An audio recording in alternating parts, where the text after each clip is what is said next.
గోరా ప్రగతి channel ప్రేక్షకులకు స్వాగతం.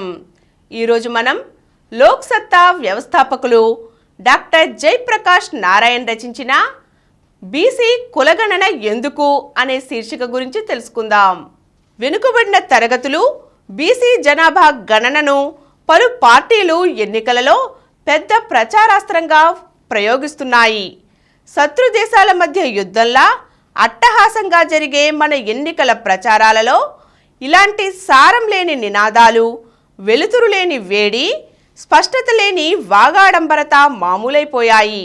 అయితే ఒక విషయం సుస్పష్టం: కులం ప్రాతిపదికన జనాభా లెక్కలు ఉన్నత విద్య, ప్రభుత్వ ఉద్యోగాలలో లేని రిజర్వేషన్లపై ఎటువంటి ప్రభావం చూపదు.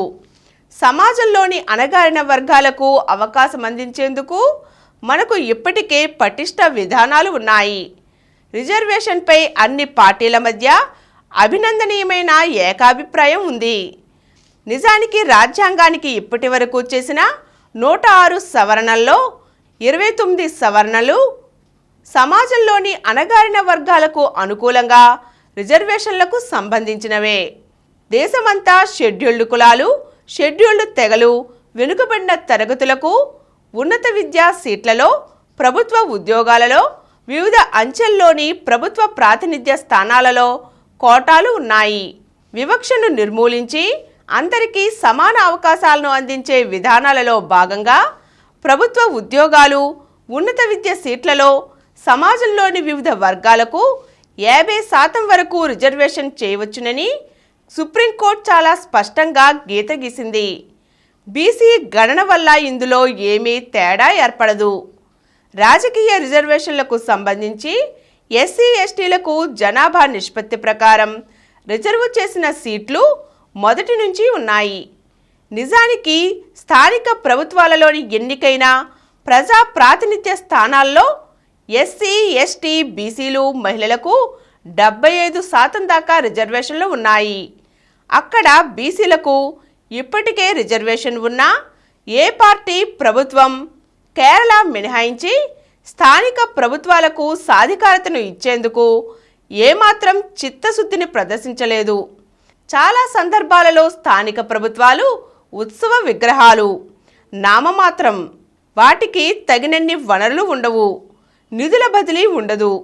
రాజ్యాంగంలోని 11, 12 షెడ్యూళ్లలో పొందుపరిచిన అంశాలకు సంబంధించి స్థానిక ప్రభుత్వాలకు నిర్ణయాధికారాలు కానీ, స్థానిక అధికారులపై నియంత్రణ కానీ ఉండవు. సమాజంలోని అణగారిన వర్గాలకు రాజకీయ సాధికారత కల్పించటం గురించి పార్టీలు పైకి కబుర్లు చెబుతున్నాయి తప్ప చిత్తశుద్ధితో వ్యవహరించటం లేదంటానికి ఇంతకంటే నిదర్శనం అక్కర్లేదు. వయోజన ఓటు హక్కు కారణంగా వివిధ వర్గాలను ఆకట్టుకోవటం పార్టీలకు అనివార్యమైంది. కాబట్టి సమాజంలో ఉన్న వైవిధ్యం, అణగారిన వర్గాల ప్రజల ఆకాంక్షలు, రాజకీయ ప్రాతినిధ్యం కోసం అన్ని వర్గాలలో తలెత్తిన ఉద్యమాలు కాలక్రమేణా ఎన్నికల రాజకీయాల మీద ప్రభావం చూపనారంభించాయి. పార్టీలు బీసీల నుంచి నాయకత్వాన్ని పెంచడం, వారికి అవకాశాలను ఇవ్వటం ప్రారంభించాయి. ఈవేళ దేశవ్యాప్తంగా అనేక పెద్ద రాష్ట్రాలలో బీసీ నాయకులు రాజకీయాలలో బలమైన శక్తులుగా ఎదిగారు. సాక్షాత్తు ప్రధానమంత్రి బీసీల నుంచి ఎదిగిన విశ్వసనీయ నాయకుడు. బీసీ నాయకులు, ప్రతినిధులు మన ఎన్నికల ప్రక్రియలో ప్రాతినిధ్యంలో ప్రాధాన్యతను పొందటం మనందరం గర్వించాల్సిన విషయం. ప్రజాస్వామిక భాగస్వామ్యంలో మన విజయానికిది సంకేతం. విద్యలో, ఉద్యోగాలలో బీసీ గణన ప్రభావం లేనప్పుడు, బీసీ నాయకత్వం సహజ ప్రజాస్వామిక పద్ధతుల్లో ఎదుగుతున్నప్పుడు బీసీ గణన వల్ల ఒరిగేదేమిటి?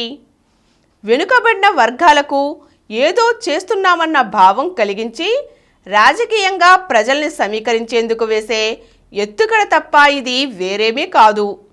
కానీ దీనివల్ల ప్రతికూల పరిణామాలకు మాత్రం ఖచ్చితంగా అవకాశం ఉంది. మన దేశంలో రాజకీయ పోటీ తీవ్రంగా మారింది. స్వేచ్ఛలు అందరికీ అందుబాటులో ఉన్నాయి. ఎన్నికలు స్వేచ్ఛగా, నిష్పాక్షికంగా జరుగుతున్నాయి. ఎన్నికైన ప్రభుత్వాలకి నిజమైన అధికారాలు ఉన్నాయి. అంటే మనకు ఒక పటిష్టమైన పనిచేసే ప్రజాస్వామ్యం ఉంది. అదే సమయంలో చాలా తీవ్రమైన లోపాలు కూడా ఉన్నాయి. రాజకీయాల్లో చట్టవిరుద్ధమైన డబ్బు విపరీతమైంది. ఉమ్మడి అవసరాలు, ప్రజల దీర్ఘకాలిక ప్రయోజనాలని పణంగా పెట్టి వ్యక్తిగత తాత్కాలిక సంక్షేమం మీద మాత్రమే పార్టీలు తరచూ ఆధారపడుతున్నాయి. తాత్కాలిక రాజకీయ లబ్ధి కోసం కులం, ప్రాంతం, మతం పేరుతో సమాజాన్ని వికృతంగా ముక్కలు చేస్తున్నారు. చట్టబద్ధ పాలన కాగితాలలో తప్ప మాటల్లో కూడా లేదు. ఈ నేపథ్యంలో బీసీ గణన వల్ల చెప్పుకోదగిన ప్రయోజనం అంటూ ఏమీ ఉండదు. కనీసం రాజకీయ సంస్కృతిని, ప్రజాస్వామ్యాన్ని కూడా మెరుగుపరచలేదు. దీనివల్ల ఒకే ఒక్క ఫలితం కనిపిస్తోంది. ఇప్పటికే ముక్కలైన సమాజంలో బీసీ గణన కులస్పృహను మరింత పెంచుతుంది. కులం యాదృచ్ఛిక పుట్టుక విధించవలసిన వైకల్యాలని తొలగించకపోగా కుల ఉన్మాదాన్ని తీవ్రతరం చేస్తోంది. రాజకీయ సమీకరణ కోసం కేవలం కులం మీద ఆధారపడటం వికృత పోకడ. ప్రతి బిడ్డకు అవకాశాలని పెంపొందించడంలో, పౌరులందరికీ స్వేచ్ఛను విస్తరించడంలో మన రాజకీయ ప్రక్రియ ఘోర వైఫల్యానికి అటువంటి ఎత్తుగడలు అడ్డం పడుతున్నాయి. మన పాలనలో ఇన్ని కీలక వైఫల్యాలు ఇంత ప్రస్ఫుటంగా కనిపిస్తుంటే కొన్ని వర్గాల అస్తిత్వం చుట్టూ రాజకీయాన్ని తిప్పటం తప్పుదోవ పట్టిస్తోంది. ఆధునికత, ప్రగతి అంటే వ్యక్తిగత అభివృద్ధిని, ఉమ్మడి ప్రయోజనాన్ని సంధానం చేయటం తప్ప పౌరుల జీవితాల్ని నరకం చేస్తూ కొన్ని వర్గాల అస్తిత్వాన్ని ప్రోత్సహించటం కాదు. కులం భారతీయ సమాజానికి ఒక శాపం. పుట్టుకను బట్టి ప్రజల్ని నిలువునా విభజించటం ఏ సమాజానికైనా అవమానకరం. పుట్టుకతో అసమానత మామూలే అనుకునే నైతిక ఆత్మవంచన ఆరోగ్యకర సమాజానికి హానికరం, ఆర్థిక ప్రగతికి పెద్ద అవరోధం. ఈ వైఫల్యాలకు సమాధానం పుట్టుకతో నిర్దేశించబడే కుల అస్తిత్వాలకు ప్రోత్సాహాన్ని ఇవ్వటంలో లేదు. అంతకంటే ప్రాధాన్యత ఇవ్వాల్సిన అంశాలు అనేకం. ప్రతి బిడ్డ తన సామర్థ్యాన్ని వికసింపచేసుకునేందుకు నాణ్యమైన చదువును అందించాలి. నివారించదగ్గ బాధను తొలగించటానికి, ఉత్పాదకతను పెంచటానికి, పౌరులందరికీ ఆరోగ్యాన్ని అందుబాటులోకి తేవాలి. అన్ని వర్గాల నుంచి నైతిక, హేతుబద్ధ పద్ధతుల్లో సమర్థ నాయకులు ఎదిగేందుకు ఎన్నికల సంస్కరణలు, రాజకీయ సంస్కరణలు తీసుకురావాలి. ఓటుకు, తమ జీవితాలకు మధ్య సంబంధాన్ని పౌరులు తెలుసుకునేందుకు అధికార వికేంద్రీకరణ పెంచాలి. అందరి హక్కులను పరిరక్షించేందుకు చట్టబద్ధ పాలన అందించాలి. ఆర్థిక వృద్ధి, ఉద్యోగాలు, ఆదాయాల కల్పనపై శ్రద్ధ పెట్టాలి. అప్పుడు మాత్రమే పుట్టుకతో అవకాశాలు నిర్దేశించబడటం పోతుంది. నైపుణ్యాలు, కష్టపడటం వ్యక్తిగత అభివృద్ధికి నిర్దేశకాలు అవుతాయి. బీసీ గణనను ఎజెండా చేయటం రాజకీయ పాలనా సంస్కరణలకు సంబంధించిన అసలైన అంశాలను పూర్తిగా నిర్లక్ష్యం చేయటం చిత్తశుద్ధి లేని రాజకీయానికి రుజువు. సమాజాన్ని విభజించి అయినా అధికారం పొందాలన్న రాజకీయ విన్యాసానికి నిలువెత్తు నిదర్శనం. అంతకంటే ఘోరం, మనం కులాన్ని, ఇతర విభజన బానిసత్వాల్ని అధిగమించవలసిన సమయంలో బీసీ గణన కేవలం కులస్పృహను మరింత పెంచేది కావటం. ఈరోజు మనం లోక్ సత్తా వ్యవస్థాపకులు డాక్టర్ జయప్రకాష్ నారాయణ్ రచించిన బీసీ కులగణన ఎందుకు అనే అంశం గురించి తెలుసుకున్నాం కదా. మరో చక్కని అంశంతో మళ్ళీ కలుద్దాం.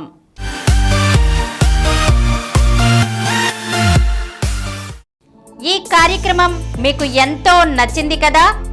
ఇటువంటి మరిన్ని వీడియోల కోసం అనతి కాలంలోనే 20 కోట్ల వ్యూస్కు చేరువలో ఉన్న డాక్టర్ సమరం మల్టీ ఛానల్ నెట్వర్క్ సమర్పించు గోరా ప్రగతి ఛానల్కు సబ్స్క్రైబ్ చేయండి, లైక్ చేయండి, మీ ఫ్రెండ్స్కి షేర్ చేయండి. అలాగే ప్రక్కనున్న గంట సింబల్ని ప్రెస్ చేయడం మర్చిపోకండి. Please download Samaram multi-channel app and watch your favorite channels from your mobile. App available on Google Play Store and subscribe to the channels.